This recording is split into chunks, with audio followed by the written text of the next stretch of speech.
कल्पना कीजिए आप अपने दिन भर के काम निपटाकर आराम से बैठते हैं, लेकिन जैसे ही सब कुछ शांत होता है आपका दिमाग तेज़ रफ्तार से दौड़ने लगता है।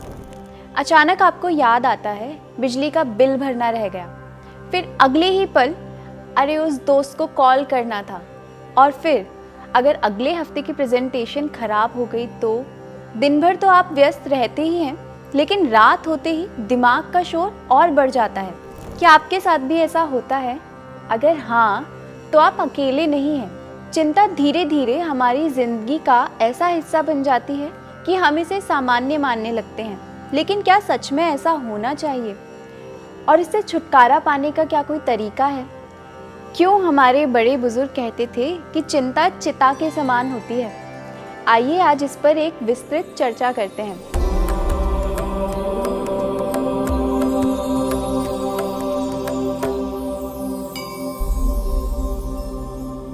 चलिए पहले समझते हैं कि चिंता के कितने रूप होते हैं और फिर जानते हैं कि आयुर्वेद में इससे बाहर निकलने के लिए क्या उपाय हम कर सकते हैं। सबसे पहले जानते हैं चिंता के प्रकारों को। पहला है सामान्य चिंता, यानी कि जनरलाइज्ड एंग्जाइटी डिसऑर्डर। हर वक्त किसी ना किसी चीज़ को लेकर चिंता करना, कभी पैसे की चिंता, कभी काम की चिंता, कभी रिश्तों की चिंता।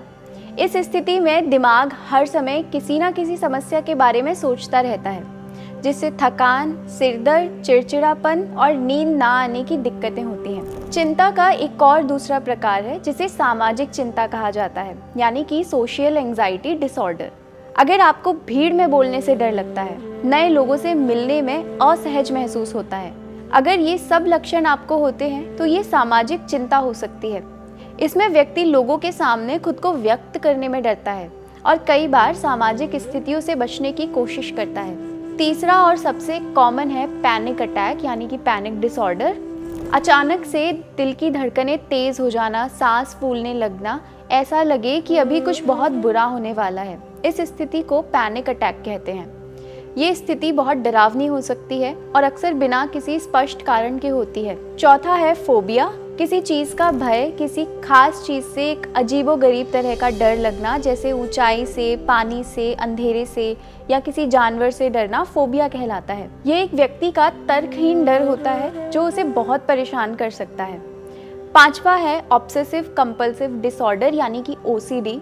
आपने सोशल मीडिया में इसके बारे में कुछ ना कुछ ज़रूर सुना होगा। अगर आपको बार बार हाथ धोने, चीज़ों को एक खास क्रम में रखने या आवश्यक रूप से कुछ गिनते रहने की आदत है तो ये OCD हो सकता है। इसमें दिमाग में कुछ विचार ज़बरदस्ती आते हैं और व्यक्ति खुद को कुछ खास हरकतें करने से रोक नहीं पाता। तो चलिए अब जानते हैं कि चिंता का आयुर्वेद से समाधान कैसे कर सकते हैं। चिंता से लड़ने के लिए हमें अपने शरीर और मन दोनों पर ध्यान देना होता है। आयुर्वेद में हम प्राकृतिक तरीकों से इसे ठीक कर सकते हैं, जिसमें सबसे पहले आता है औषधियों का प्रयोग, जैसे कि अश्वगंधा, ब्राह्मी, जटामांसी, तुलसी, मुलैठी, गिलोय। ये सारी ऐसी औषधियाँ हैं जो एंग्जाइटी और चिंता को दूर करती हैं। इनके प्रयोग से स्ट्रेस, इंसोम्निया, डिस्कम्फर्ट दूर होता है। साथ ही हमारा इम्यून सिस्टम भी मजबूत होता है। इसके लिए अतिरिक्त चिंता को दूर करने के लिए आयुर्वेदिक थेरेपीज को भी आप अपना सकते हैं। पंचकर्म द्वारा शरीर से टॉक्सिक चीज़ें बाहर निकलती हैं और इससे दिमाग को शांति मिलती है। वहीं शिरोधारा, माथे पर धीमी गति से तेल डालने की प्रक्रिया है जिससे शांति मिलती है। अगर आप सच में चिंता को हमेशा के लिए अलविदा कहना चाहते हैं तो सिर्फ सोचने से कुछ नहीं होगा। इसके लिए अपनी दिनचर्या और आहार में भी आपको बदलाव लाना पड़ेगा। अब सोचिए, अगर आपकी सुबह योग और प्राणायाम से शुरू हो, दिन भर संतुलित और सात्विक भोजन मिले और रात में अच्छी गहरी नींद आए, तो आपका दिमाग कितना हल्का और शांत महसूस करेगा।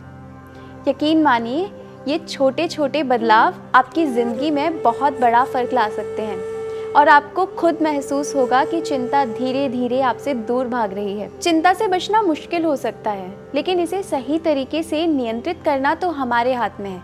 जब हम अपने शरीर और मन दोनों का ध्यान रखते हैं तब चिंता खुद ब खुद कम होने लगती है। आयुर्वेद, योग और सही दिनचर्या को अपनाकर हम एक संतुलित और खुशहाल जीवन जी सकते हैं। तो अगली बार जब चिंता आपके दरवाजे पर दस्तक दे तो घबराइए मत, बल्कि इसे सही तरीके से संभालिए। तो क्या आप इन उपायों को अपनाने के लिए तैयार हैं? हमें कमेंट करके ज़रूर बताइए।